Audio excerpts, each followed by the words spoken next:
அப்போ எல்லாத்துக்கும் சம்மன் வருமானு கேட்பேன். இப்போ யாரெல்லாம் இன்னைக்கு மருத்துவமனைக்கு போனாங்களோ அவங்களுக்கு எல்லாத்துக்கும் சம்மன் அனுப்பணும். அதுதானே முறையான ஒரு நடவடிக்கையா இருக்கும். கரூர்ல நான் உண்மையை சொல்றேங்க, 41 அப்பாவி பொதுமக்கள் இறந்த பிறகு கரூர் மாவட்டத்தினுடைய மருத்துவமனைக்கு எந்த விளம்பரமும் ஆடம்பரமும் செய்யாம முதல்வர் என் பக்கத்துல எம்ஆர் விஜயபாஸ்கர் உட்கார்ந்துருக்கார். அவர் ஆபீஸ்ல இருந்து பேசுறதுக்காக நான் சொல்லி உடனடியா போன பாரதிய ஜனதா கட்சியினுடைய தலைவர் தொண்டர்கள் இங்க இருக்கிறார். உடனடியா போனவன் செந்தில் பாலாஜி எப்படி வந்தாரு?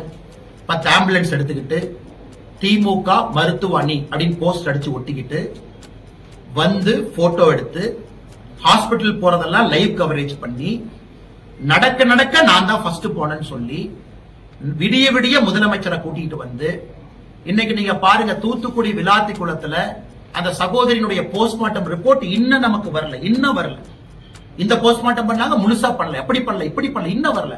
ஆனா ஒரே நாள்ல நள்ளிரவுல அண்ணன் எடப்பாடி பழனிசாமி அவர்கள் காலையில எம்ஆர் விஜயபாஸ்கர் அவர்கள் காலையில கூட்டிட்டு வர்றாங்க.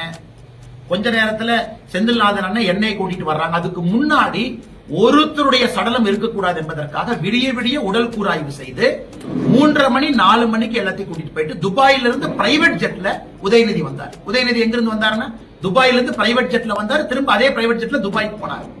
இதெல்லாம் பார்த்தா நமக்கு சந்தேகம் வரலையாங்கன்னா, எந்த ஒரு போலீஸ் மேன், ஒரு காமன் சென்ஸ் இருக்கக்கூடிய ஒரு போலீஸ் அதிகாரி, கொஞ்சம் கிரைம் நாலேஜ் இருக்கக்கூடிய போலீஸ் அதிகாரி, காமன் சென்ஸ் இருக்கிறவங்களுக்கு சந்தேகம் வராதாங்கன்னா, எங்கேயாச்சும் விஜயபாஸ்கர் அண்ணன் போய் நான் தான் ஃபர்ஸ்ட் போனேன், நான் தான் பண்ணேன் அப்படின்னு சொன்னாரா? காப்பாற்றுவதற்காக இவர்கள் எல்லாம் பாடுபட்ட பொழுது விளம்பரம் செய்து கொண்டிருந்த செந்தில் பாலாஜி, சரி 10 ரூபாய் பாலாஜி என்று சொன்ன பிறகு செருப்பு எங்கிருந்து வந்துச்சு? கரூர்ல தானே வந்துச்சு.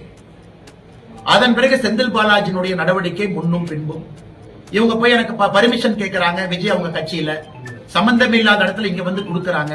அதுல திமுகவுடைய முன்னாள் அமைச்சருக்கு சம்பந்தம் இல்லைன்னு நினைக்கிறீங்களா? அதனால செந்தில் பாலாஜி அவர்களை கண்டிப்பா சிபிஐ விசாரணை பண்ணணும். நாளைக்கு போறாரு. ஆனா ஒரு வாரமா பதறிட்டு இருக்காரு. எனக்கு தெரியல, ஒரு வாரமா ரொம்ப பதறாரு. பத்திரிகையாளர் நீங்க கேள்வி கேட்டா சலன் உங்க மேல பாயறாரு. நீங்க ஏதாச்சும் இந்த மாதிரி கேள்வி கேட்டா மூஞ்சி ஒரு மாதிரி வச்சுக்கிறாரு. அதனால சிபிஐ விசாரணைக்கு போயிட்டு வரட்டும், உண்மை வெளியே வரட்டும். பாருங்க, தூத்துக்குடி விளாத்தி குளத்துல அந்த சகோதரியினுடைய போஸ்ட்மார்ட்டம் ரிப்போர்ட் இன்னும் நமக்கு வரல. இன்னும் வரல. இந்த போஸ்ட்மார்ட்டம் பண்ணாங்க, முழுசா பண்ணல, எப்படி பண்ணல, இப்படி பண்ணல, இன்னும் வரல.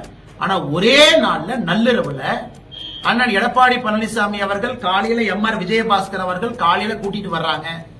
கொஞ்ச நேரத்துல செந்தில்நாதன் அண்ணன் என்னை கூட்டிட்டு வர்றாங்க. அதுக்கு முன்னாடி ஒருத்தருடைய சடலம் இருக்கக்கூடாது என்பதற்காக விடிய விடிய உடல் கூராய்வு செய்து 3:30 மணி 4 மணிக்கு எல்லாத்தையும் கூட்டிட்டு போயிட்டு துபாயில இருந்து பிரைவேட் ஜெட்ல உதயநிதி வந்தார். உதயநிதி எங்க இருந்து வந்தாருன்னா துபாயில இருந்து பிரைவேட் ஜெட்ல வந்தார். திரும்ப அதே பிரைவேட் ஜெட்ல துபாய்க்கு போனார்.